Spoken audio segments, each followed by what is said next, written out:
Salve, salve, querido e querido ouvinte, sejam todos e todas muito bem-vindos e bem-vindas a mais um episódio do Estrangeiro, o podcast de política internacional do Brasil de Fato, esse que é o meu, o seu, o nosso espaço para discutir, debater e se informar sobre os principais fatos do noticiário internacional, sempre com a nossa pegada, uma visão popular do mundo. Eu sou o Lucas Stanislau e nunca tô sozinho aqui no baile. Tá aqui comigo ele, grande figura humana, querido colega, que substitui ainda Rodrigo Durão nas férias. Ele que é Rodrigo também, o Rodrigo Chagas. Como é que tá, Rodri? Tudo certo, Lucas. Maravilha. Um gusto estar aqui outra semana. Eu chego para apresentar nosso time de correspondentes no Sul Global, na Rússia, na China, em Cuba e na Venezuela. Lembrando, para você que está chegando agora, você que está ligando no Estrangeiro pela primeira vez, o Estrangeiro vai ao ar toda quarta-feira às 11 da manhã. Está em todas as redes sociais, no X, no Facebook, no Instagram. E você também pode curtir o Estrangeiro na sua plataforma de áudio favorita no Spotify, no YouTube Music. Estaremos por lá. Lembrando que a gente está ao vivo também na Rádio Brasil de Fato 98.9 no seu dial, então ajuste aí a sua sintonia e venha escutar a Rádio BDF com a gente. O Rodrigo já chegou hablando hoje, hein? Gostei de ver. Para dar um spoiler do tema de hoje. Já esquentar o espanhol aí, que a gente quer que você também que está ouvindo, que está assistindo, hable com a gente. Então manda aí sua mensagem, sua pergunta, sua sugestão, sua crítica, que a gente vai estar atento aqui ao que você está mandando pra gente para derrubar aí as fronteiras que nos separam e separam os povos. Então, Rodrigo, quer dizer que hoje a gente vai pros vizinhos, pros hermanos aqui da região discutir os problemas, mas também as virtudes, né? Porque temos algumas no horizonte, certo? É verdade, Lucas. Hoje o Estrangeiro vai tratar de América Latina, da nossa América Latina, da qual o Brasil também pertence, então também vamos acabar falando de Brasil aqui. Com muito gosto. À frente do Grupo de Haia, a Colômbia encabeça um movimento global de boicote a Israel e denúncia do genocídio palestino em Gaza. O presidente Gustavo Petro chegou a defender o envio de tropas colombianas para a defesa do território palestino, já que as vias institucionais não têm surtido efeito, né, Lucas? Uhum.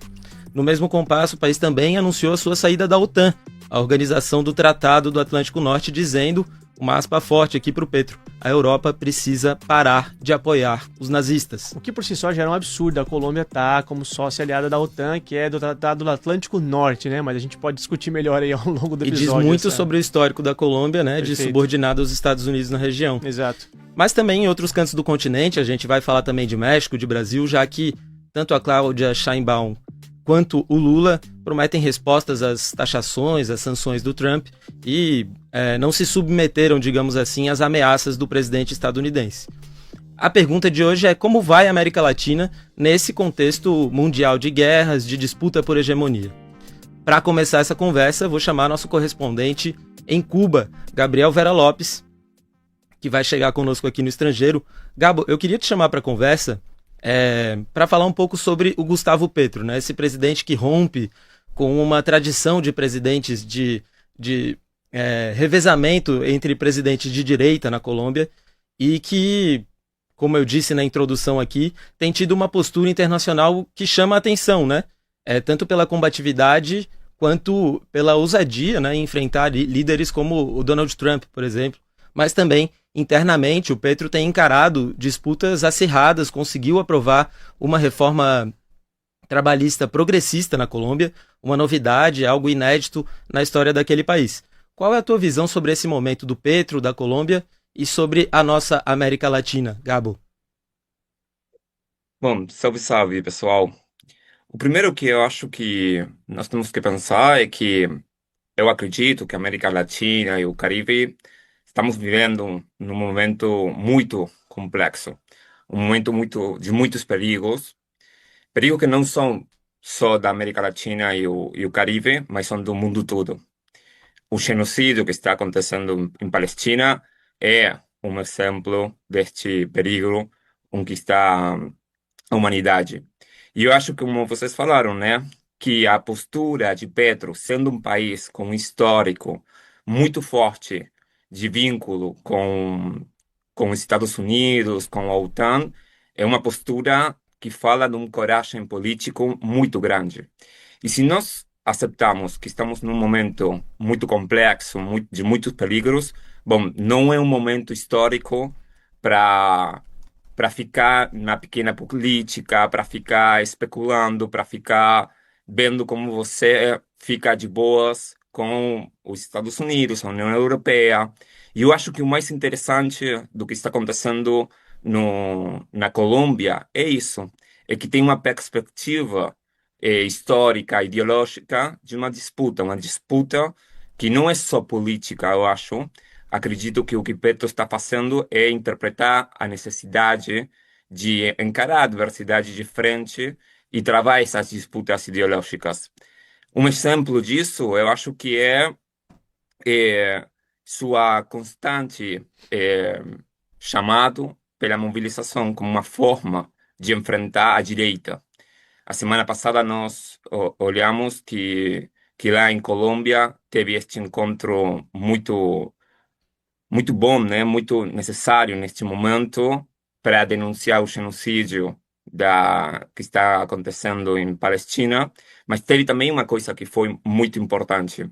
Não só foram advogados, pessoal da diplomacia ou coisas assim. Ele também chamou, o governo da Colômbia também chamou aos movimentos sociais. Participaram movimentos sociais palestinos de todo o mundo. Então também tem esta ideia de que a política não pode ser só uma coisa que está lá dentro, no palácio, no Congresso, nos ministérios, mas a política, se quer ter algum tipo de transformação, precisa da energia e a força dos povos mobilizados.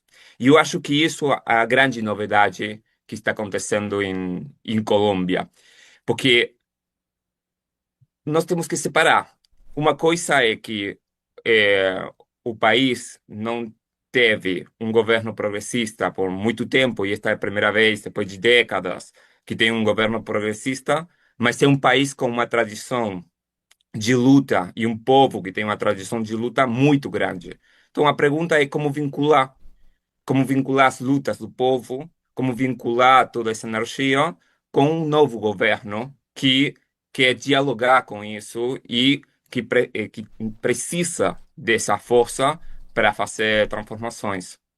E é curioso, né, Gabo, você citar essa tradição de lutas, né, da Colômbia, porque tem uma anedota histórica interessante entre Cuba, que é onde o Gabo tá, e Colômbia, que o próprio Fidel Castro estava na Colômbia em 48 quando houve o Bogotaço, que foi talvez aí uma O experiência, assassinato do Gaetan. o assassinato do Jorge Eliécer Gaitán, que estava ali prestes a ser eleito presidente, um líder popular, que depois vai meio que pautar Um dos todas... candidatos a presidente assassinados na Colômbia, né? Perfeitamente. Um dos muitos que viriam aí nessa história tão sangrenta que é a Colômbia, né? Que teve a Colômbia no século XX.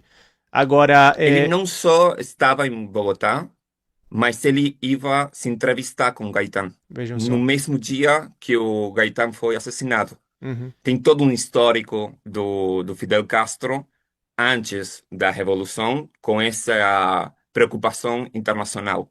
E eu acho que é uma história que nós temos que reivindicar muito, né? Essa ideia de que nenhum de nossos povos vai se salvar sozinho. Com certeza. E o próprio Fidel contava, né, em muitas entrevistas, em muitos relatos, como a experiência do Bogotá está vivendo ali esse transborde que aconteceu depois do assassinato do Gaitán na Colômbia, marcou ele profundamente e serviu depois de inspiração para muitas experiências durante a Revolução Cubana, né?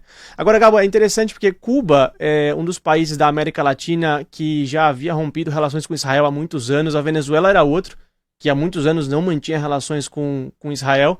E agora a Colômbia, que, como você disse, Rodrigo, primeira vez que tem um presidente de esquerda na história, já avança, dá esse passo, né, super, digamos, avançado, progressista, radical na política externa para romper com Israel. Só que entre essas experiências, Gabo, tem diferenças muito grandes, né, entre os governos Petro, o governo Chávez e agora o governo Maduro na Venezuela e a experiência revolucionária cubana, né? Se a gente pudesse elencar, talvez, semelhanças e diferenças entre as três experiências, na atual conjuntura hoje, talvez a gente poderia... O que a gente poderia encontrar entre esses três governos? Bom, eu acho que a principal diferença é que o contexto histórico em que foi feita a Revolução Cubana é bem diferente com o contexto que está aqui agora, neste momento. Mas também tem uma coisa que nós não podemos deixar de dizer, é que o que fez Cuba, sendo uma pequena isla do Caribe, bem perto dos Estados Unidos, não tem comparação com o que fez nenhum outro processo histórico, e eu acho que no mundo, né? a vontade de enfrentar os Estados Unidos e pagar a consequência disso, eu acho que é uma coisa que é inspirador para um monte de nossos processos progressistas, populares, de esquerda, mas ninguém teve esse nível por tanto tempo de confronto com os Estados Unidos. E depois tem outra coisa que eu acho que é uma coisa que nós temos que colocar também na mesa, que é a vontade explícita de Cuba, que também teve no Chávez e tem na Venezuela, de outro jeito, mas tem na Venezuela, que é não só criticar o capitalismo, mas também avançar numa alternativa civilizatória que é o socialismo. E acho que isso é uma diferença bem forte com outras experiências progressistas que podem ser críticas da direita, das oligarquias, do imperialismo, mas na hora de colocar uma alternativa civilizatória, todavia nós estamos num lugar bem difícil de imaginar como seria, o que pode ser essa nova alternativa. E essa alternativa, eu acho que Cuba está tentando construir, e também acho que o comandante Chávez tentou fazer isso também, e está tentando Venezuela, nas condições do século XXI, e nas condições onde não existe mais o campo socialista como existia no século XX, né? Agora, Lucas, uma coisa que chama a atenção também no Petro é que, de alguma forma, ele abre diálogo para a Venezuela, né? Diferentemente ainda dos outros países da região que fecham as portas para o governo venezuelano na tentativa de articulação de blocos. A Colômbia, por exemplo, se articula agora com a Venezuela em questões estratégicas, né? Mas esse escanteamento da Venezuela continua acontecendo, em que pese a Venezuela ser uma experiência de formação de um modelo alternativo das mais avançadas que a gente tem no continente, né? E é isso, Rodri. Eu, quando tive a oportunidade de ser correspondente na Venezuela aqui para o Brasil de fato, eu pude acompanhar a eleição do Gustavo Petro. Eu estava em Caracas, né, quando ele foi eleito presidente da Colômbia, então acompanhei bem de perto todo esse processo de reaproximação dos dois países que até então experimentavam uma rivalidade altíssima desde os governos Chávez e Uribe, né, o governo do Álvaro Uribe na Colômbia, que era, enfim, de direita e tinha uma rivalidade muito grande ali com o governo Chávez. Desde então os países vinham enfrentando uma situação tensa ali, né, tanto na fronteira quanto do ponto de vista diplomático e econômico, quando na verdade são nações irmãs e meio que coexistem ali, né, toda uma relação econômica. Bandeira é praticamente a mesma. Bandeira mesma, processo de libertação os mesmos, né, todo o sonho do Bolívar, né, da Grande Colômbia, da Pátria Grande, e por querelas políticas ali ideológicas, principalmente provocações colombianas de governos de direita, acabaram se afastando ao longo dos anos. Mas acho que um ponto positivo do governo Petro apesar de aproximações ou afinidades ideológicas com o governo Maduro, é esse pragmatismo na política externa que pôde reativar ali um comércio na fronteira, do qual dependem milhares e milhares de famílias, né, que atravessam as fronteiras, uma fronteira muito viva ali, né, entre Colômbia e Venezuela, e tem um comércio muito pujante ali.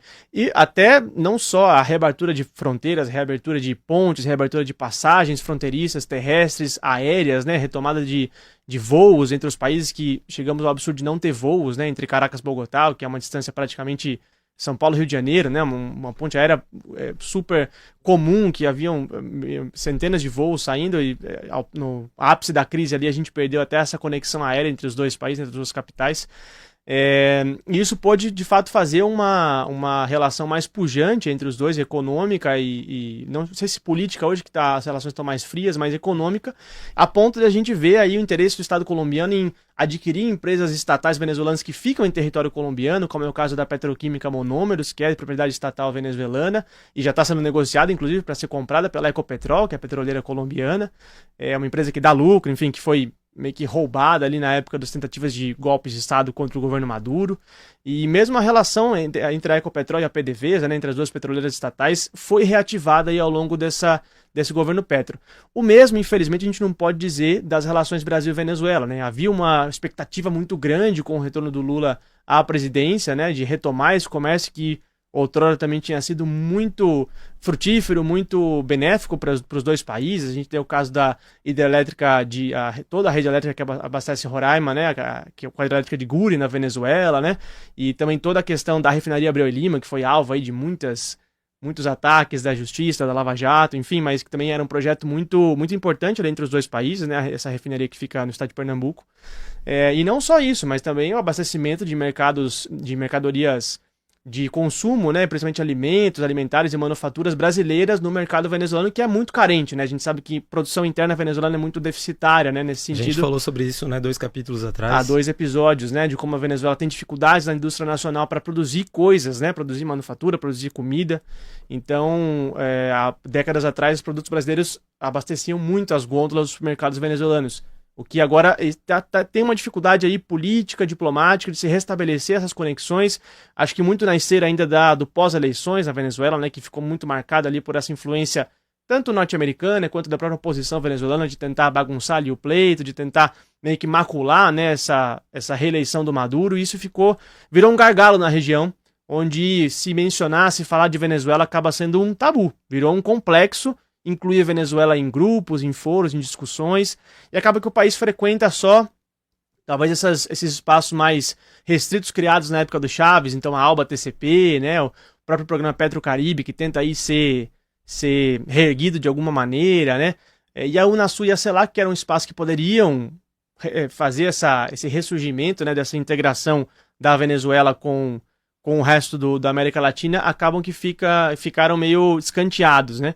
Eu até queria aproveitar esse gancho de falar da Unasul, sei lá, que de integração, né, para anunciar o nosso convidado aqui, o nosso analista de hoje, o professor Miguel Stedley, que é analista político e autor aqui da casa, né, do Boletim Ponto, essa newsletter fenomenal, maravilhosa, que todo mundo precisa conhecer, publicada toda sexta-feira aqui no Brasil de Fato. Miguel, bem-vindo ao Estrangeiro, obrigado por estar aqui com a gente. E nessa esteira aí de integração, falando um pouco de Venezuela, Colômbia, México, Brasil, são governos muito distintos entre si. E aí eu queria te perguntar se a gente vê que tem posições progressistas, que a gente está avançando em algumas pautas, mas com dificuldades de integração, né? Quais são, na sua opinião, os gargalos, ali, os principais obstáculos que a gente tem para reeditar uma possível onda rosa, uma possível uma segunda década ganha, né, para a região, onde todos os países possam se integrar e se beneficiar mutuamente? Quais são os principais obstáculos que a região enfrenta hoje? Miguel, obrigado e bem-vindo mais uma vez. Olá, Lucas. Olá, Rodrigo, Gabriel. É difícil, né? Na verdade, é muito improvável que a gente tenha uma condição igual que a gente teve 25 anos atrás, né? Na verdade, a gente está chegando agora, no final desse ano, a gente completa 25 anos da cúpula de Mar del Plata, quando a gente teve um momento histórico que foi o não à ALCA, né? Uhum. É um momento importantíssimo em que a cúpula dos presidentes latino-americanos rejeitou a proposta que começou no governo Clinton e depois foi encampada pelo governo Bush, de uma área de livre comércio das Américas, e que marcou a soberania, né, essa demarcação de soberania dos países. Em especial naquele momento a gente tinha o Lula, o Kirchner, em especial o Chávez, que foi o motor desse processo naquele momento. Ele é muito histórico porque o Evo Morales participou como candidato, depois se transformou a presidente na Bolívia, né? A gente teve o Maradona, foi uma pessoa importantíssima para mobilizar as massas argentinas para Mar del Plata, né? Mas a gente tinha essa dimensão da soberania e, na sequência, um pouco consequência disso, de integração, que resultaram em todas essas ferramentas que o Lucas mencionou, né? Fortalecimento primeiro do Mercosul, ampliação do Mercosul, depois a construção da CELAC, que era a exclusão dos Estados Unidos e a inclusão de Cuba, e aí, por fim, a Unasur. Todas ferramentas que depois, quando essa onda perde força, e perde força por quê? Né? Ela é uma onda que nasce como uma onda, primeiro, de resistência ao neoliberalismo. Então, ela é fruto de uma série de manifestações, de mobilizações populares, de insurreições que a gente teve, guerra do gás, guerra da água, Argentina derrubando o presidente. Mesmo no Brasil, né, a gente tem um caldo, não é um ascenso de massas como foram nos nossos vizinhos, mas a gente teve, por exemplo, o Fórum Social Mundial, né, foi um momento importante de articulação dessas resistências. Então a gente tem essa primeira onda, que é uma onda de resistência ao neoliberalismo, Essa é a primeira característica. Vem na crista dessas manifestações populares, que é algo que aí a gente já não tem nesse momento, né? A gente tem governos com discurso progressista, de enfrentamento ao imperialismo, também é uma diferença com o que a gente tem agora. E a gente tem um momento econômico de boom das commodities, que é uma contradição que esses governos tiveram que enfrentar. Governos que tinham projetos de soberania, mas, ao mesmo tempo, conseguiram impulsionar os seus projetos econômicos internos, nacionalmente, por conta de uma demanda alta de produtos primários, de minério, de soja, de grãos, etc., que favoreceu, mas gerou contradições, como a gente tem toda a expansão do agronegócio no Brasil. A gente tem uma reação a essa onda de esquerda, né? A gente teve golpe parlamentar no Paraguai, a gente teve um golpe de Estado tradicional em Honduras, a gente tem o golpe contra a presidenta Dilma, muitas tentativas de golpe contra a Venezuela, mas isso dá um fôlego para uma onda, para uma contra-onda, digamos assim, né? E aí a gente pode até dizer que a Cláudia Sheinbaum no México e o Petro na Colômbia, eles são meio que da primeira onda atrasados, porque eles chegam nessa segunda onda muito mais sintonizados, por um lado, com o discurso da primeira onda, porque o que a gente tem na segunda onda são governos direitas mais radicais, de maneira geral no continente, tendo ganho ou não governos, como oposição, ou tendo sido governos, como foi o caso do Bolsonaro no Brasil, o Lacalle no Uruguai, né, interrompendo governos da Frente Ampla, que também foram da primeira onda, etc. Então a gente tem direitas mais raivosas, mas esquerdas mais moderadas, tipo Boric, tipo o ex-presidente argentino, pós-Cristina, né, que foi o Alberto Fernandes, muito... né? Uhum. Alberto Fernandes, justamente, né? Ele foi tão irrelevante que me fugiu, inclusive, o nome. E o próprio terceiro mandato do governo Lula, que quando a gente compara com os governos anteriores, foi muito mais tímido, até tinha uma oposição que não tinha em outros momentos. Então, eu acho que, por um lado, não tem como a gente repetir aquela onda de integração e de soberania, porque as condições econômicas são piores, há uma fragmentação maior, porque essa direita desmontou essas ferramentas de integração anteriores, mas, por outro lado, a gente não pode repetir o passado, mas o presente nos traz boas oportunidades. Eu acho que o Petro na Colômbia e a Cláudia no México, eles são experiências muito mais avançadas para esse tempo histórico do que são os outros governos progressistas na América Latina, Uruguai, Brasil, etc., né? Com um programa político mais avançado, de certa maneira, do que era a primeira onda em muitos aspectos. Por exemplo, na questão ambiental. A questão ambiental era um tema que estava bastante ausente na agenda da primeira onda e que é bastante ousada, tanto com o Petro quanto com a Cláudia, muito diferente dessa primeira onda mais apoiada em commodities, com menos tentativas de querer enfrentar o agronegócio, por exemplo, evitando tensões com o agronegócio, né? E, por outro lado, eu acho que o grande impulsionador, independente da vontade dos governos progressistas ou não, acaba sendo Donald Trump. E aí nos coloca também numa posição interessante, que talvez nesse momento, eu acho que cabe uma integração latino-americana, mas agora ela cabe num patamar mais amplo, e nesse sentido o BRICS pode ser central para articular. Então a gente poderia ter uma possibilidade de rearticulação da integração latino-americana, mas num outro patamar, seja do ponto de vista ambiental e energético, seja do ponto de vista geopolítico, não limitado ao nosso continente, mas vinculado a um outro projeto de articulações regionais, que o BRICS pode ser esse grande articulador do que vem acontecendo na Ásia e do que ainda não faz parte do BRICS, mas é muito interessante, especialmente no Sahel, o que vem acontecendo na África. Agora, Miguel, tu está fazendo uma análise dessa onda, né, de países que estariam mais ligados à primeira onda, né, de governos progressistas da América Latina, justamente com dois países que têm uma relação muito estreita com os Estados Unidos, o México por fazer fronteira, a Colômbia com 50 bases militares, Plano Colômbia nas costas, com governos historicamente muito ligados a Washington. Qual é o segredo do Petro para conseguir resistir no cargo e ainda obter avanços consideráveis nesses 3, quase 4 anos de governo?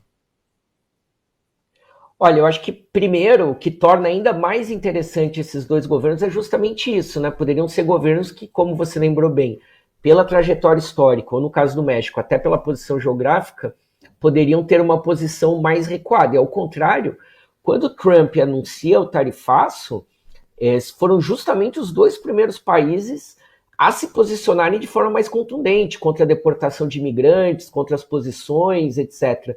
E aí eu acho que o segredo de ambos os governos é o seguinte: é uma opção por governar quente. E o exemplo que vocês mencionaram no começo do programa da reforma trabalhista é o melhor exemplo do que isso significa. Qual é que é a diferença aqui, né?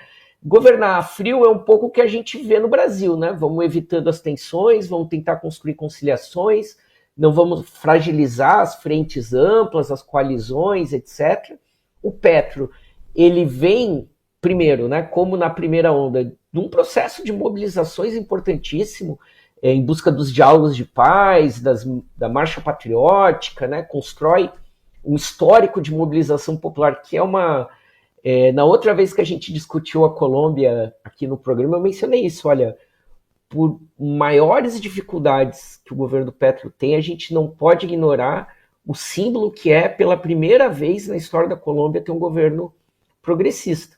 Porque, como vocês lembraram bem, não é apenas desse último período histórico, né? Nós estamos falando de um país que enfrentou praticamente todo o século XX em guerra civil, né? Seja de liberais e conservadores, seja depois o tema das guerrilhas, seja depois essa presença americana na militarização da guerra antidrogas. Então, era algo que era improvável a gente imaginar um presidente de esquerda. Ele só chega graças à força das mobilizações e da organização popular, fruto desse processo pelos diálogos de paz. Bom, então ele também vem com uma coalizão com setores de centro, com alguns setores mais conservadores, etc., com um Congresso onde ele não tem maioria, e ele poderia ter feito uma opção de tentar governar a frio. O que ele faz, e esse exemplo da reforma trabalhista eu acho importantíssimo, é governar quente, porque ele consegue aprovar na Câmara, o projeto vai para o Senado, tem uma forte rejeição, tem um movimento do Senado não só por não aprovar a reforma, como para construir uma contra-reforma liberal, conservadora, etc. O Petro joga de novo, ele vai lá e diz, não, vamos então consultar a população, quero chamar um plebiscito, uma consulta popular, onde as pessoas vão se posicionar não apenas se elas são a favor ou contra a reforma. A proposta da consulta era tipo assim, você é a favor ou contra que as mulheres tenham licença durante o período menstrual? Você é a favor ou contra que empregadas domésticas reconheçam reconhecimento formal? Então ele colocou todos os pontos da reforma sob consulta e manda isso para o Senado. O projeto parado há 1 ano no Senado. O Senado rejeita a proposta da consulta. Isso acontece numa semana que foi muito emblemática e que eu tive esses privilégios que às vezes a história nos dá, né? Eu justamente estava na Colômbia nesse momento participando da Claxo. E foi bem no final de semana em que um dos candidatos da direita à presidência, né, o senador Miguel Uribe, sofreu um atentado, né? Ao mesmo tempo, os grupos guerrilheiros que não querem depor armas fizeram atentados também na região de Cauca. Então tudo indicava assim, olha, uma pressão contra o governo que obrigava o governo a recuar. E faltava 15 dias para encerrar o período legislativo. Se a reforma não fosse aprovada, ela cairia. O que o Petro faz? Ele chama uma manifestação em Cauca, na mesma região onde tiveram os atentados no final de semana. Ele faz um discurso pedindo para os seus militantes, os seus, enfim, apoiadores não atuarem de forma hostil contra os seguidores do Miguel Uribe, né? Não utilizarem a violência, não saudarem a violência, ao contrário, né? Erradicar essa proposta. Pela primeira vez na Colômbia, a polícia investiga um atentado político e vai em busca, prende os culpados, né? Um fato inédito, não referendar a impunidade. E nesse comício ele anuncia que, olha, a decisão do Senado é inconstitucional, então eu vou chamar por decreto. Ele dobra a aposta. E o Senado, ele é obrigado a se curvar, ou seja, diante das contradições, o que o governo faz não é retroceder, é ir para o enfrentamento e é ir para onde está a força dele. Ele não tem força no parlamento, ele vai buscar onde? Nas ruas. Né? Ele já tinha feito manifestações muito importantes pela reforma trabalhista no 1º de maio, ele faz esse comício que também é simbólico, e aí quem é obrigado a recuar é o Senado, que acaba aprovando a reforma na semana seguinte, aí se torna desnecessária a consulta, enfim. Então uma vitória a quente. É um pouco parecido, nas devidas proporções, claro, com a situação que para a gente entender isso, com o que a gente viveu no Brasil nessas últimas semanas. Né? A gente tem um governo que optou por governar a frio, em especial dada a situação dos militares, a oposição do agronegócio, uma frente ampla que é esquisita, né? Que ela é, no fundo, uma frente do centrão com a participação do governo brasileiro. E quando o governo Lula resolve ir para o enfrentamento no tema da taxação dos ricos e agora da soberania, a popularidade aumenta. Né? Quando o governo resolve ir a quente e vai buscar força onde a gente tem, que é nas ruas, os efeitos são diferentes. Né? Então, eu acho que o segredo do Petro e, de certa forma, da Cláudia, mas que ela vem de um governo de continuidade, né, no bom sentido, uma continuação da quarta transformação no México, é optar sempre, a gente viu isso também em inúmeras imagens e comícios, enfim, o enfrentamento que a Cláudia fez contra o governo Trump não foi por rede social, foi nas ruas, convocando a população para estar junto com ela nesse enfrentamento com os Estados Unidos. Isso tudo, voltando ao nosso ponto, em 2 países com a arma na cabeça, com os Estados Unidos pondo a arma na cabeça desses países permanentemente, né? É importante a gente lembrar que aqui no Brasil a gente tem um plebiscito rolando nesse momento que não foi convocado pelo governo, foi convocado pelos movimentos populares, né? O Lula não votou ainda. Contra a escala 6x1 e contra a taxação dos super ricos. E esse mecanismo do plebiscito é interessante porque o governo colombiano não tem medo de usar, né? Você abre a imprensa colombiana, que hoje estava lendo a imprensa colombiana, o ministro do Interior, Armando Benedetti, dizendo: não, se a próxima período legislativo a gente encontrar obstáculos, a gente vai chamar pra rua. Não tem essa, não tem outra tática. A gente vai chamar pra rua. Isso é muito interessante, né? Cria tradições, inclusive. Exato. Em países como o Uruguai não tomam nenhuma medida muito importante sem plebiscitar, né? Uhum. Inclusive, falando em Uruguai, o presidente recém-empossado uruguaio esteve nesse encontro. Exato. Que aconteceu no Chile, né?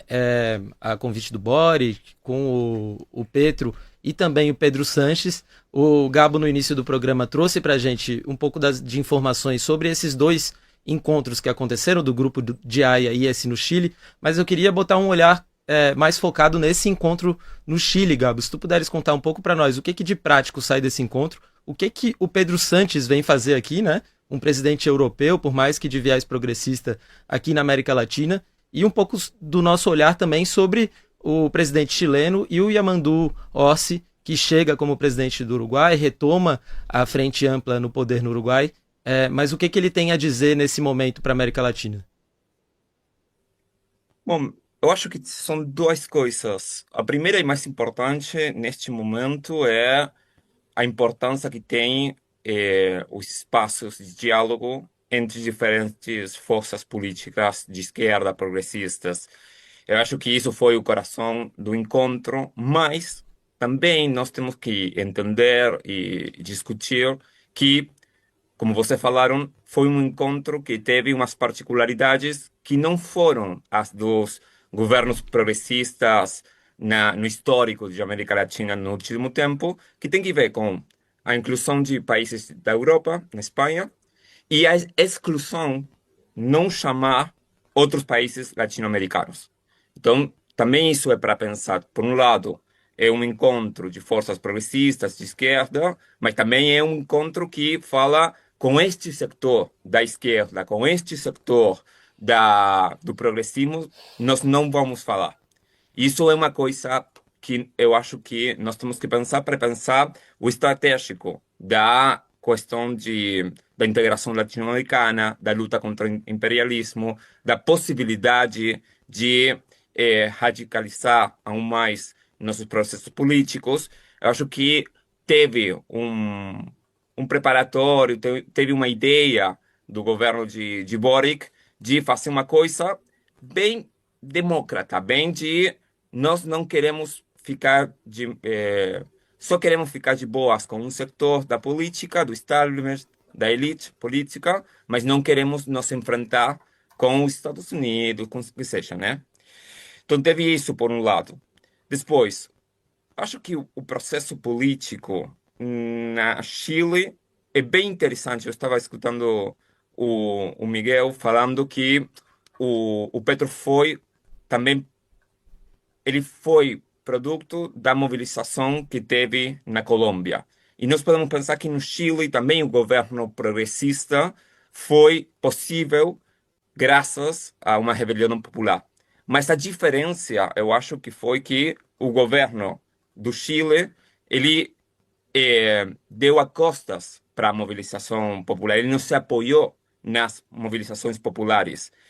Então tem duas coisas, né? Por um lado, foi possível por essa energia que colocou contra a parede a direita, mas, por outro lado, o governo deu as costas para essa energia popular e nós vemos que este ano vai ter eleições em Chile e que a direita tem muita possibilidade de ganhar de novo o governo, mas também a ala direita do governo, o Boric, ele também perdeu as eleições internas contra outros setores mais radicais dentro do próprio bloco de governo, como foi o Partido Comunista, que logrou se impor.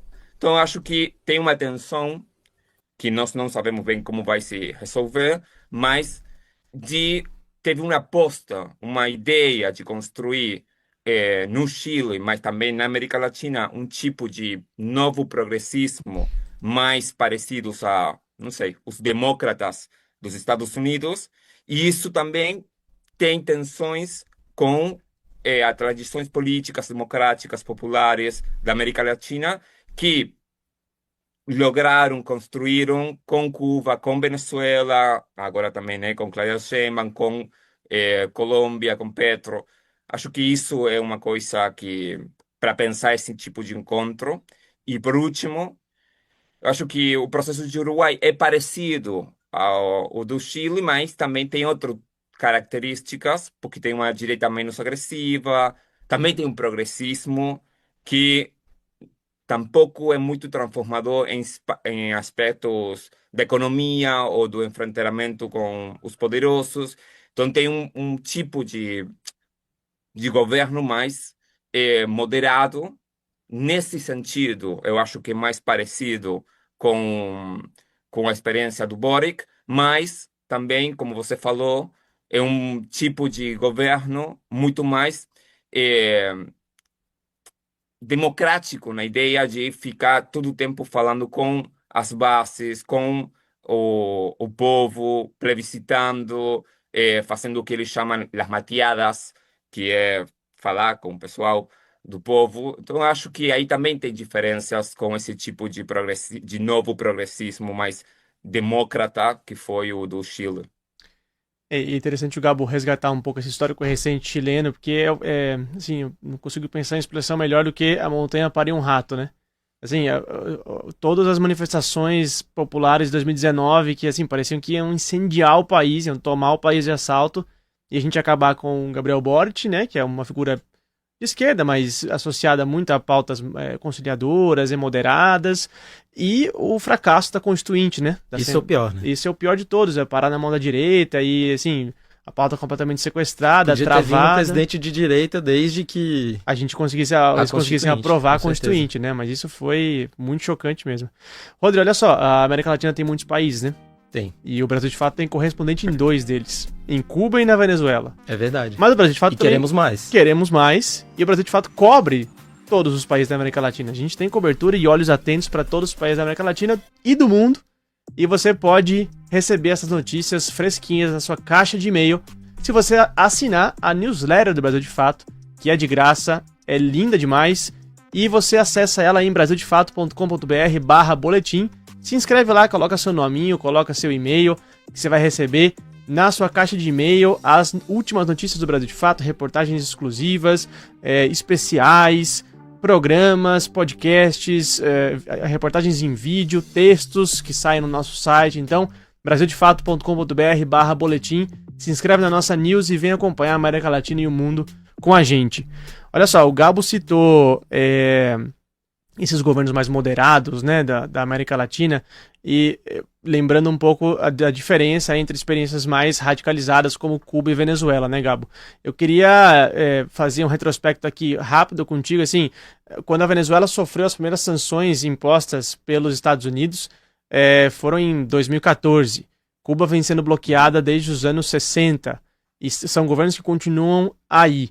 Enquanto isso, outros países da América Latina sofreram com golpes de Estado, com tentativas de estabilização, governos caíram, voltaram para as mãos da direita. E nesse contexto de enfrentamento que a gente passa agora, com ameaças tarifárias de Washington e ameaças de guerra no Oriente Médio, o que os outros governos desses países, Brasil, México, Colômbia, poderiam aprender com essa experiência venezuelana e cubana? O que elas têm em comum aí? Bom, uma coisa, o primeiro é que quando a Venezuela foi sancionada, começou o bloqueio contra a Venezuela, foi o momento onde Obama fez se aproximar com Cuba, né? Eu falo isso para pensar o show que sempre tem Washington. Não é que nada é de graça, sempre eles estão pensando como vão avançar de jeitos diferentes, mas vão avançar sobre a América Latina. O que tem para pensar ou aprender destas duas experiências da Venezuela e de Cuba, eu acho que são duas coisas. A primeira não tem jeito de você negociar com o imperialismo. Não tem jeito de você negociar com a direita. Isso não significa não ter um pensamento político de quando é bom fazer alguma coisa, quando não. O que a perspectiva histórica é que você tem que construir autonomia, você tem que construir independência e você tem que construir força para poder construir seu projeto. Se você não constrói isso e você só fica negociando com a direita, com o imperialismo, ficando de graça com o Washington, o que seja, a União Europeia, bom, você nunca vai conseguir construir seu projeto. Eu acho que isso é a primeira coisa. E a segunda é que o mais importante não é nunca quanto você fica de boas com elites políticas, econômicas, mas você nunca tem que trair o seu povo. A força de um projeto progressista, a força de um projeto de esquerda é o povo mobilizado. E eu acho que isso é uma coisa que entendeu muito bem a Revolução Cubana. Todos os discursos de Fidel falando que a força da Revolução Cubana é o povo cubano, é a mobilização cubana. E eu acho que também é algo que a Venezuela entendeu. E para construir força no povo, você tem que deixar que o povo constrói essa força. Na Venezuela são as comunas, em Cuba são outros tipos de organizações, de massas. Então, cada país tem que encontrar isso. Pode ser de jeitos diferentes, mas o que você não pode fazer é ficar de costas para seu povo, que é o único que vai defender você. E eu acho que a lição, o que nós aprendemos de Venezuela, e nós temos muita coisa que aprender de Venezuela, é que o único que você pode confiar é na mobilização e nos corações e na mão do seu povo. Agora, Miguel, na tua intervenção anterior, tu trazias um pouco da realidade mexicana, né? O Gabo acaba de nos falar sobre a força dos projetos. A força do projeto do Morena levou o partido a uma reeleição num cenário em que os governos progressistas vinham tendo dificuldades em se reeleger na América Latina, né? Agora, a Cláudia Sheinbaum chega para a reeleição, mostra a força do projeto do Morena. Qual é a força do projeto do Morena e quais são os principais desafios, né? Só jogando algumas palavras-chave aqui para a gente dialogar. O fluxo migratório entre os Estados Unidos, a dependência econômica, as tarifas. Essa semana, por exemplo, ela falou sobre a política de contenção ao narcotráfico, alfinetando o Trump, Nossa, né? ela deu um lacre no Trump fenomenal. Foi a resposta dela às taxações do Trump, né? Ela disse que vocês deviam começar a lidar com o seu problema de drogas real, assim, que tem uma epidemia de drogas nos Estados Unidos, né? E ela meio que devolveu a bola pro cara. Falou, ó, vocês ficam só dizendo que é narcotráfico mexicano e vocês vão fazer o que a respeito, né?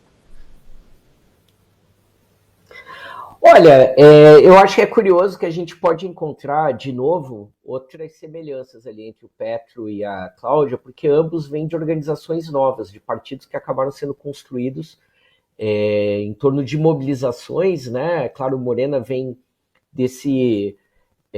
dessa nova força que surge. O sistema eleitoral mexicano é complicadíssimo, né? O PRI, que dominou durante muitos anos, chegou a transformar todo o servidor público, era automaticamente filiado ao PRI, né? Então, e todas as fraudes que nós testemunhamos, né, nas eleições do México, quer dizer, o López Obrador já teve uma eleição em que ele foi visivelmente roubado, e aí depois desse processo é que emerge o Morena. Então o Morena é uma organização nova, eu acho que esse é o primeiro desafio que eles têm, porque muito do governo do López Obrador foi muito em torno do magnetismo que ele tinha, da popularidade, que também é um pouco essa característica de algumas dessas lideranças que a gente teve, em especial na primeira onda, né? Por isso que eu acho que eles se parecem, né? Muito mais com a primeira onda do que com a segunda, né? E aí, claro, na prática, um partido novo e também um partido jovem, né? Tem muitos quadros, muitas figuras que são jovens, né? Pouco experientes, enfim. Então, como é que é um partido que cresce, mantém a sua origem vinculada à mobilização, os movimentos populares, etc., mas, ao mesmo tempo, lida com esse crescimento sem perder a base ideológica. Esse é um dos desafios, digamos, do Morena. De certa forma, o Petro tem isso numa proporção menor. Agora, enquanto governo, esse tema do narcotráfico e da militarização está presente nos dois, porque desarticular o narcotráfico faz parte do processo dos diálogos de paz e muito do enfrentamento que o Petro tem de dissidências de guerrilhas.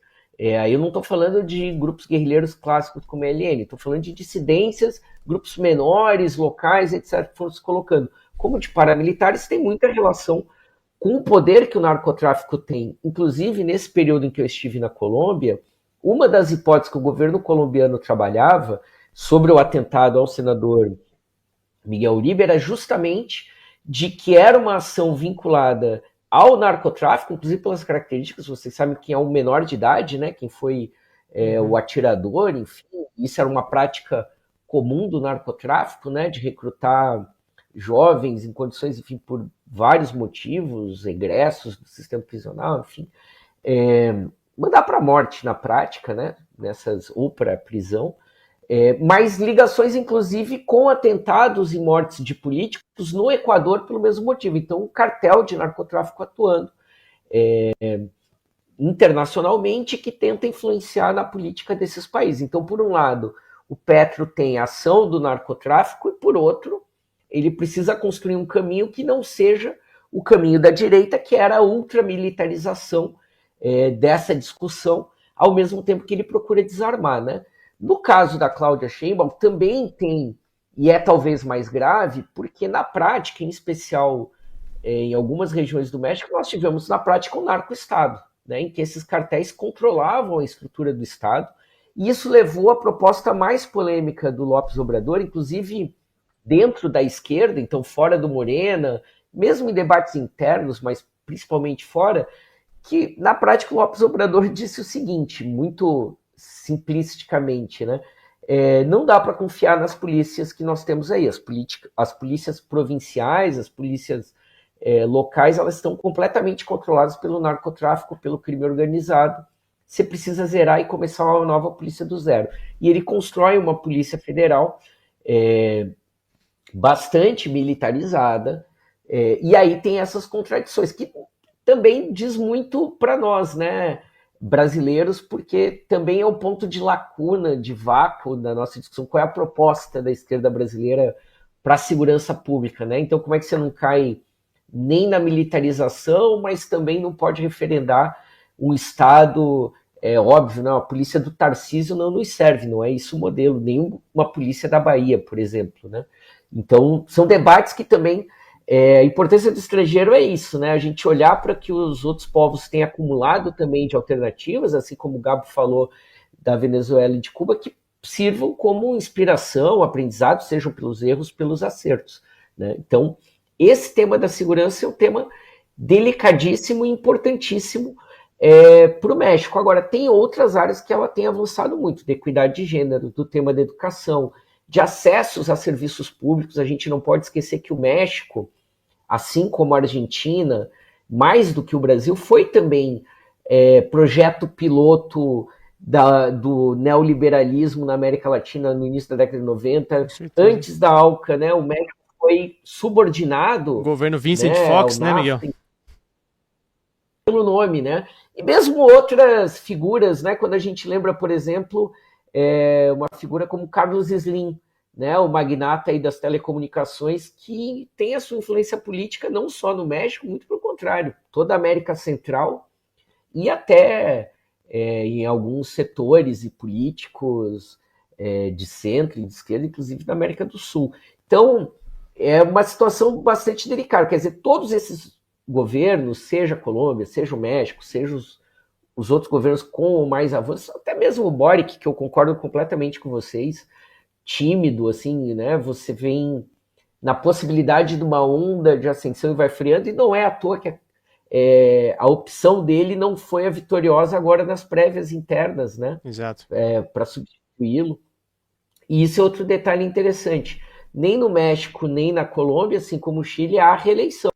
Então também coloca esse desafio, claro, a Cláudia Sheinbaum acabou de assumir, então o López Obrador foi bem sucedido nessa transição, em garantir que o Morena tivesse avassaladoramente, né, tivesse a continuidade, o reconhecimento do seu projeto.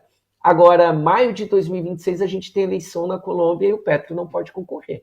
Então também se abre, também isso entra, né, com que coalizão, com que força, com que nome vai poder... Ele chega com todas as dificuldades que ele tem no governo dele, inclusive dificuldades internas, erros que o governo cometeu, etc. Chega com alguma popularidade e algum respaldo, bom, ele consegue transmitir isso para o seu sucessor, para a sua sucessora, quem é que vai, enfim, dar continuidade nisso, né? E por último, eu acho, reitero o que eu falei na primeira parte, tem um debate muito interessante no governo mexicano e no governo colombiano, um debate difícil e que a gente precisa estar muito atento, que é justamente da transição energética, da justiça ambiental, porque nós estamos falando de dois países petroleiros. Então, veja, a opção do Brasil, de novo, né? Não é mudar o programa para o brasileiro aqui, não é ficar fazendo conjuntura interna, mas a opção brasileira é outra, né? Claro. Usar o petróleo como financiamento para isso, etc.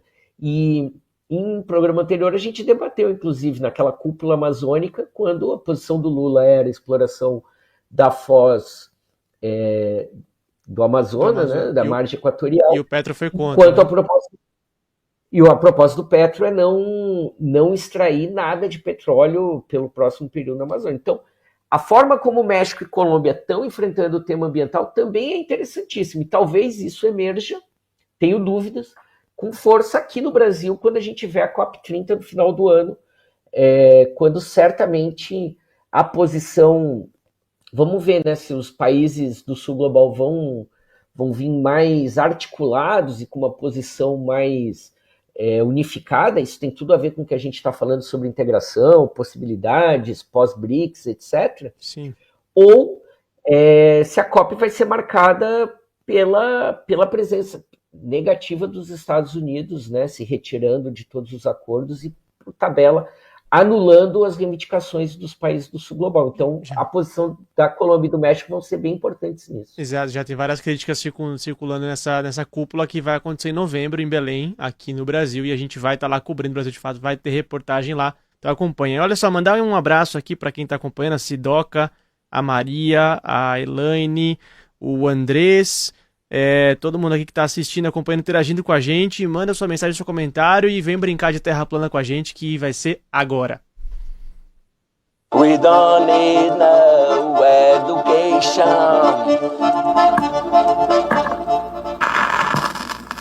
A Terra é plana. Então tá bom.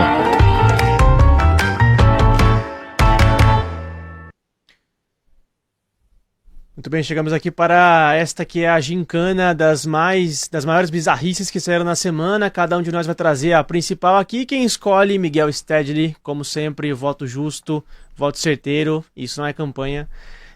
Gabriel Vera Lopes, desde Havana, Cuba. O que você traz pra gente, Gabo?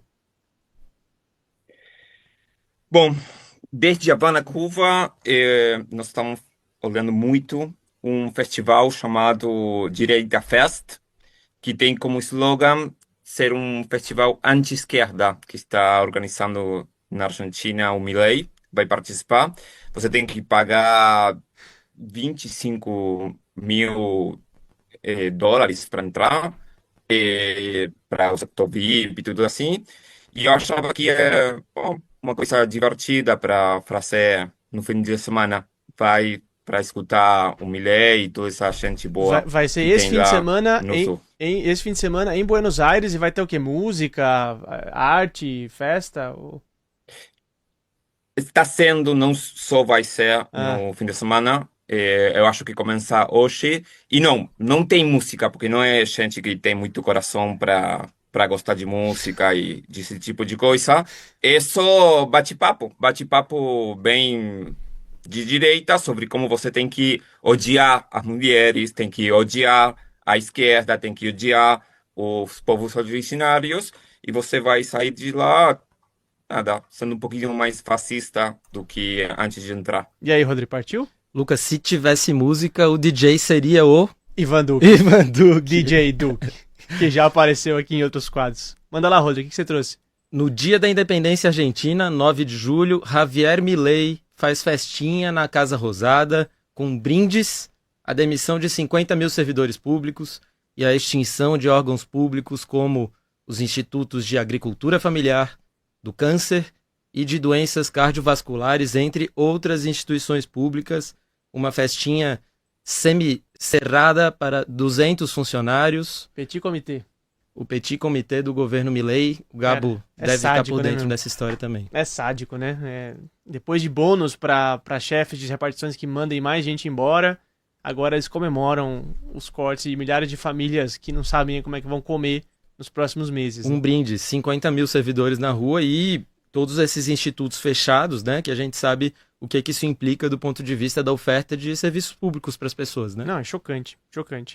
E olha só, eu venho pro Brasil para trazer uma cena grotesca que aconteceu ontem na Câmara dos Deputados, uns deputados do PL tentando ali se debater depois da proibição do Hugo Mota das comissões se reunirem, né, na esperança de defenderem o Bolsonaro ali nas comissões. Eles meio que não sabiam para onde ir, o que fazer, ficaram meio desorientados ali, e 2 ou 3 levantaram uma bandeira do Trump às vésperas do tarifaço entrar em vigor, no dia 1º de agosto. Eles levantaram a bandeira do Trump ali, aí foi até uma rusga entre eles, né, alguns... Não, abaixa isso, vai queimar o nosso filme, né? Então, acho que tá faltando um pouco de orientação aí. O PL precisa se reunir mais e tirar linhas políticas mais claras ali, porque não sabem se defendem ou não, se levantam ou não a bandeira do Trump. Fato é que isso aconteceu ontem na Câmara dos Deputados, essa cena grotesca da bandeira do Trump, às vésperas do nosso país sofrer 50% de tarifas aí no dia 1º de agosto. Com essa eu me despeço do Miguel Stedley. Miguel, muitíssimo obrigado pela sua participação aqui no Estrangeiro. E para quem vai seu voto? Qual foi o maior terraplanismo da semana? Olha, Lucas, eu até estava comentando com uma amiga antes de entrar no programa, ela falou, vai lá e tal, eu falei, falamos de Terra Redonda, eu falei, eu sempre voto com pontos correspondentes, mas hoje vou mudar a história, porque vocês sabem, o Milei me pega muito, eu vou com Gabo. Muito bem, olha só, Milei aqui é difícil bater o Milei, viu? Difícil, hoje tivemos dobradinha de Milei, mas Gabriel Vera Lopes levou essa, Gabo, parabéns, leva o troféu aí pra passear no Malecon. E obrigado pela participação e até a próxima. Tchau, pessoal. Muito obrigado por tudo. Rodrigo Chagas, obrigado por mais um episódio aqui, brilhante, estelar como sempre aqui, né, nessa bancada. Obrigado, E Lucas. diz pra gente aí quem é que faz o Estrangeiro. O Estrangeiro é apresentado por mim, Rodrigo Chagas, pelo meu companheiro de bancada Lucas Stanislau. A direção é da Camila Salmásio, a produção da Letícia Holanda, edição e sonorização de Fábio Balbini, na operação de switcher Guilherme Kobayashi e Otávio Gabriel. A identidade visual do Brasil de Fato é do Rafael Canoba. E, no Brasil de Fato, a coordenação de áudio e vídeo é da Monize Ravena, coordenação de redes sociais da Rafaela Couri e a direção executiva é da Nina Fidelis. Querido ouvinte, muito obrigado e até quarta-feira que vem. Até lá!